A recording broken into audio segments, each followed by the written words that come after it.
Hello, what is up everybody? Hopefully you guys have an amazing day. In today's video I have the top 2 best shooting center / power forward builds in NBA 2K21. Hopefully this video helped you out at all. If it did, make sure to leave that like. It does help the channel grow. And I do ask you guys, please leave a like. It does help me out. Actually motivates me to upload more videos, as well as hitting that subscribe button, turn the post notifications on. Links to all my socials in the description. I'll be having a Discord group coming up in the upcoming weeks when I start streaming for you boys on Twitch. There's a link in the description, top comment for that.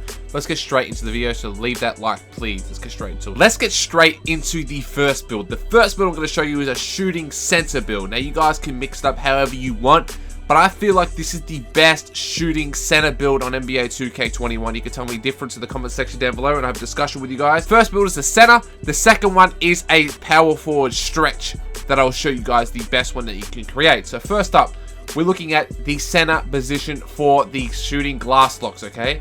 The pie chart you want to go with is the defending shooting pie chart. The reason why is because even if you go with the shooting finishing pie chart, you don't really get that much more like driving dunk or anything. If you have a look at the defensive shooting pie chart, it gives you like basically the same. You got the standing dunkers, which you all really need, and you're gonna have a higher 3-ball than what it says right there.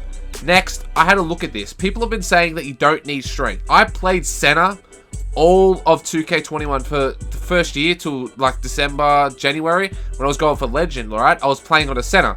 When I had a low strength, I noticed that I was getting bullied a lot more than people with a high strength. So I want to have something that's all around with the physical. I don't want to lose too much strength on my player, because strength is people are saying it's not a big thing. It actually does help you out tremendously when you go for box outs, trying to get around other people's box outs, trying to like get a standing dunk animation, trying to posterize someone, trying to set screens. It does all matter, but the only thing it doesn't matter, it's if you're not setting screens, you're not going for box out, you're not a rebounding player, you're not going to be able to out rebound really anyone. And people can discuss that in the comment section down below anyway. But we're going to look at something with a nice strength, with a nice speed and vertical.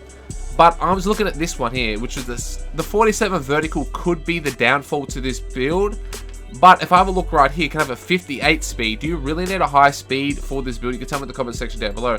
I'm really thinking that the 59 vertical with the 73 strength could be the wave. I'm going to go with that for now. We can change it up later in the video, or if you tell me in the comment section down below, you can change it up for yourself. Now, what you want to upgrade for this, you want to upgrade your close shot to an 83, sorry. Upgrade it to an 83. You want to upgrade your driving layup, your driving dunk, and your standing dunk all the way to max, so that you can get 6 finishing badges. 6 finishing badges can help you out in the long run. I'm going to show you which ones I would recommend. You can obviously change it up however you guys feel. Next, we've got the shooting. You want to upgrade your midi, 3-ball, your free throw, and your post fade all max. So you can take away 1 from your post fade to have 19 shooting badges. Now you don't need 19 shooting badges. You can rock with 18 shooting badges. We're going to go with 19 shooting badges just for now. Don't touch any of the playmaking because you are a stretch center. Don't really need playmaking. The second build I'll show you will have playmaking in it, so you're best of both worlds for different play styles and stuff like that. So just wait for that. When I upgrade your interior defense max, when I upgrade your lateral, just do a 42. Then you steal, block, rebounds all the way to max, so that you can get a hot 21 defensive badges. So you got one last, whatever you want to put it on, you can put it on whatever you want. I'm just going to chuck it on my close shot, on my post hook, doesn't really matter. Just going to chuck it on my close shot for now. But what do you think about that badge spread right there? I like this badge spread because you got 6 finishing, you got a high standing dunk, the driving dunk's not that bad, the close shot's really good. And then for the shooting, got a high midi, a high 3-ball. You could shoot with that basically. When I have to upgrade the play, I have to do the height, wingspan, all that sort of stuff. It will change up. Then I didn't touch the playmaking because the second build will have playmaking in it. This one's not really much of a playmaking. This is more of like a shooting center. That's a traditional big man that can shoot, defend, drive, do everything on the court. Then you have a pretty high interior defense because you do need interior defense, and the strength will help out in the interior D because I did buff the interior defense, and the offense is a bit deflated this year, so we'll see how that goes. But next we have the block and the rebound. It's all high, so what you really need 21 defensive is pretty high. Now I'm going to go with the built. You can either go burly or built. I'm going with built, so I'm more like a Steven Adams type of build, like, you know, type strong Dwight Howard, you know, a big, strong, muscly center that needs to be able to defend the paint, as well as you could stretch the floor if you used a playmaking glass. I used built for my one. Doesn't really matter. It's just all for your just eyes. It's just doesn't really matter at the end of the day. It's all just Doesn't really matter. Next, we're going to look at the height. Now, the heights, I was looking at 6'9" or 6'10". Now, in your opinion, what would you recommend? A lot of people have been going 6'9", but it is all up to you guys what you want to use. I would recommend 6'9" or 6'10", but I have noticed a lot of centers that are stretchers and stuff like that have been going 6'9". So would 6'10" actually work out more efficiently, or will 6'9" work out more efficiently? In my future from 2K20, this is basically 2K20.2. 2K20, you could use a 6'9". I used a 6'7", 6'8" power forward, and I can bully 7'3" centers like they were nothing, because I had burly, had a good strength. I could bully them, and I'm thinking that 6'9" could be the way for this build. I'm going to go 6'9", but obviously you can go 6'10" or 6'11". I'm going to go 6'9". Obviously, you can change it up however you guys feel, and you can tell me that in the comment section down below as well. We can have a discussion about that. Next, we're going to have a look at the weight. Now, I don't want to lose too much weight on my player. Like, in 2K20, I went with not max weight. I want some more strength, so that I can have some more with the interior defense. My strength goes up. I'd recommend like a 75 strength. I would actually go with the 250 pounds because you're big, you're medium weight. You've got the interior depth of a 79. Obviously, once you touch the wingspan and stuff like that, it's going to increase. But that's what I'm feeling like is the best all-round median for this build. Now, for the wingspan, I wouldn't go max wingspan because you lose too much. But you do need to have at least an 80 standing dunk, in my opinion. And I'm probably going to go with an 89-inch wingspan. And I do say it's only a 68 3 ball, and you do need a mid to high 73 ball to be able to shoot efficiently and consistently. But if you have Hall of Fame catch and shoot, or gold catch and shoot, silver catch and shoot, whatever, this will help you out in the long run because you don't really need that high shooting, especially if your point guard has floor general on, which he should have on later in the game, which will help you out tremendously.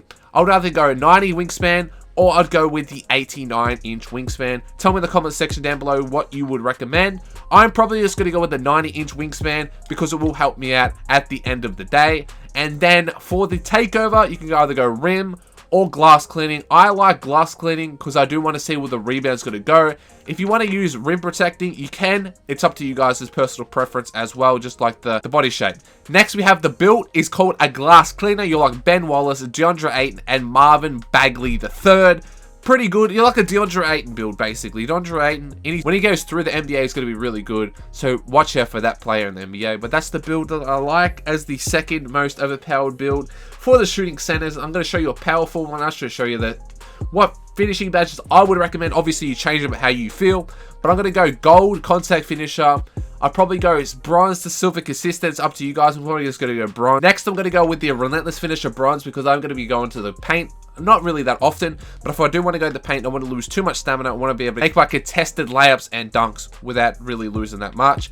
And then go with bronze slithery finisher so you can get around the defender or whatever. Obviously, you can change it how you guys want to, but that's what I recommend with the 6. It's up to you guys what you want. Next, for the shooting, I would either go Hall of Fame. I don't know how the badges are going to work this year. Obviously, I'll try them out when the game comes out in a week's time. But going off NBA 2K20, you would rock with silver catch and shoot, silver corner specialist because you will shoot from the corner, from the mid-range, 3, whatever have you. Then you want to have your range extender Hall of Fame. Now, you're going to shoot so many shots? Not really. I would go Hall of Fame Green Machine, silver to Hall of Fame Green Machine. It's up to you guys what you want. Silver Deadeye just in case someone late contests you so you can make the shot. Hot Zone Hunter, I'll just stick with silver to gold. I'm just going to go silver for this one just for now. But the rest of the badges, I'll just go Hall of Fame catch and shoot, silver corner, silver deadeye, gold hot zone hunter. They are the badges I would recommend. Obviously, change them how you guys want to, but at the end of the day, it's what you guys want. But that's what I would recommend. Now for the playmaking, you only get one playmaking badge. You can either go bailout, needle threader, post spin, unpluckable. I wouldn't really unpluckable. I would go break starter. If you're playing 3s, you're not playing 3s, just go bailout or needle threader. It's up to you guys what you want, but you only get one at the end of the day. Now for the 21 defensive badges, you do need your silver box out. If you want to set screens, put on brick wall, but I don't use brick wall unless I'm setting screens, which I don't really do that anyway because most of the guards I play with, I'm a guard anyway, but when I do play center, I play with guards that like to ISO. Now we'll go with bronze chase down artist just for now, Hall of Fame rim protector, Hall of Fame rebound chaser, Hall of Fame pogo. I would obviously go with Hall of Fame intimidate as well, and silver interceptor. You can obviously test it how you guys want, but that's the badges I'd recommend, because bronze chase down artist unlocks the chase down animations that you need. And I have noticed from 2K20, which is just an import of that, you do need the bronze chase down artist just to get them, and I need the silver boxer when I get the box set, especially to have a higher strength than most people are going to have in this game, because people are going with 50 strength. They'll be able to box them out. I need my rebound chase and my rim protecting. Put this down to silver if you want, but silver is the one where it unlocks most of the like snatch blocks, stuff like that. But that's what I recommend for this build. But that is the first build I would recommend you guys try out. Let's go just check out the second one. Make sure to leave a like, share, subscribe. Let's get straight into the second one. Socials and link in the description as well. Now, this is my second favorite big man that can shoot, dribble, everything like that. As I promised you guys, this is another build I made in NBA 2K20, and I felt like it was really, really overpowered. It is a power forward. We're going to go power forward. I always go right-handed just because I used left-handed last year and it didn't work out that good. And now we're going to go with the pie chart. Now, there's two pie charts you can use, okay? If you want Hall of Fame shooting and Hall of Fame playmaking, go with this pie chart. If you just want Hall of Fame shooting, go with this pie chart. But I know a lot of people want a Hall of Fame playmaking, so we're going to go with this pie chart, which is the same one I made last year. And now we're going to go with the physical profile. Now, the physical profile, it's all up to what you guys want to have. But I want a little bit more vertical with my player. But obviously, I don't want to lose too much strength as well. And I don't want to lose too much speed, because I am a stretch big at the end of the day. So I'm thinking about this physical profile, because 51 strength for a power forward. End of the day, you want to be faster. The other one's built like the bigger one that you want to be, like a center version. This is like a power forward that's pretty strong. They don't really need the 50 plus strength. It will work out for you because you have the speed, vertical acceleration, everything like that, because you are a power forward at the end of the day.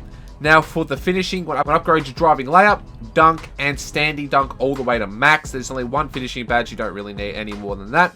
Next, you want to get 20 shooting badges. So in order to get 20 shooting badges, you want to upgrade your post fade all the way to a 62.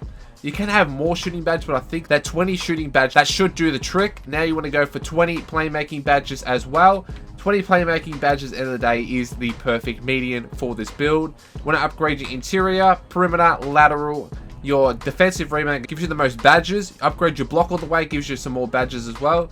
But you can go for 6 defensive badges, and you actually get 21 playmaking if you want to get 21 playmaking, which I think would be the best. So you can go with, at the end of the day, this is what I think is the second best big man build that can shoot, dribble. The other one's the defender that can shoot. This one, you have a good driving dunk. You get driving laps, you get your long athlete at 95 or 96, 97, whatever it is, because the same build, same overall system as last year. Your standing dunk to a 68, which is pretty good. You got an 80 midi, 76 3, 20 shooting badges, as well as the playmaking. You got 77 pass accuracy, 65 ball handles, which is all you need, especially we're going to have playmaking takeover with this build, which is 21 playmaking. And then you have a high interior, perimeter, and lateral, as well as defensive and block. And then you have 6 defensive badges, which is pretty good for this build, obviously. I don't know if anyone's going to go for legend because this is current gen. But then for the body shape, I'm going to go defined. Obviously, you can go burly, built. It's all just personal preference. I'm going to go defined with my player. And now for the height, I'm going to go 6'8". You could obviously go 6'9" if you guys want. But I'm going to rock with the 6'8" because I had a 6'8" in NBA 2K20. As I said, this is a similar game and it does work out pretty good. And I really think that this build could be deadly on the court because you've got the high, mid to high 3 ball as well, with a low 80 mid range as well. Got good defensive and stuff like that. Interior defense doesn't matter at the end of the day. Now with the weight, I could go just medium weight, or I could go up a little bit more to get that extra little bit of strength, which I'm seeing right here. As you guys can see, at 240 pounds, looks like the best weight medium because you don't lose any speed, you don't lose any acceleration, you don't lose any vertical, but you do gain that extra 2 strength, which can help you out with the box sets, etc, as I talked about earlier in the video. But I do think that is the best medium for the weight. Now for the wingspan, I would just go 1 below median wingspan, because if I go 1 below again, I do lose too much standing dunk. I do add 1 on the ball handle, but that doesn't really matter at the end of the day. And I don't want to lose too much on my interior defense, stuff like that. But an 84-inch wingspan could work out perfectly for this build. I'm going to go with an 84-inch wingspan. Now for the takeover, I'm going to go with playmaking takeover. Obviously, you can choose any takeover you want. I'd recommend playmaking or sharpshooting. But I'm going to go playmaking so I can do all the special dribble moves once I unlock my takeover.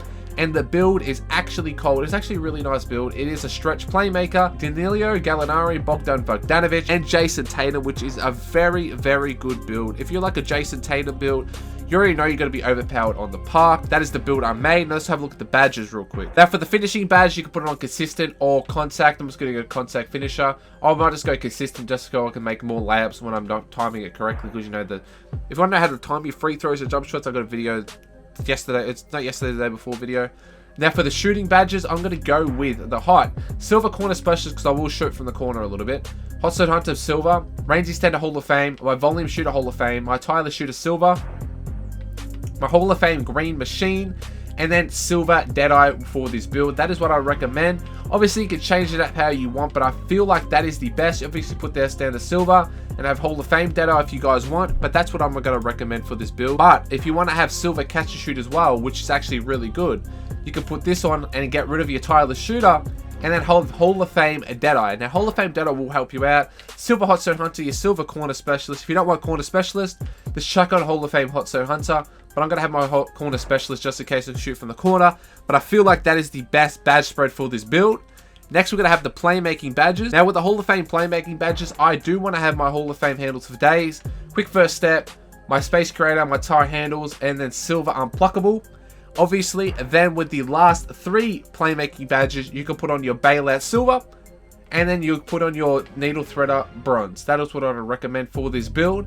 And I think that is the best badge spread for this build for playmaking. Now for the defensive badges. Now with these badges, I'm going to go silver clamps, silver intimidator, bronze rim protector, and then bronze chase stand artist. I feel like that would be the best all round. If you're not playing on the perimeter, don't put this on. Just put this on bronze, silver, and then gold. That's what I recommend if you're not playing perimeter defense. But if you are playing perimeter defense, chuck this on like that. You can even put on bronze and have gold intimidator, and I feel like that is the best badge spread for this build. Tell me in the comment section down below what you guys think about this build. Obviously tell me what you think about all the builds in general. I would show you gameplay because it's only gameplay that you can't really do anything. It's on rookie to pro difficulty. It's in my career. You want to see park gameplay. Obviously, I'll have some park gameplay next week. So make sure to leave that like, hit the subscribe button, turn the post notifications on. Make sure to follow all my social link in the description. I will have a Discord group. So when I go live on Twitch, coming up in a couple of weeks, stuff like that when I get it organized. But anyway, guys, that is my video for today. Make sure to leave that like, share, subscribe. Let's go catch you guys tomorrow. Peace.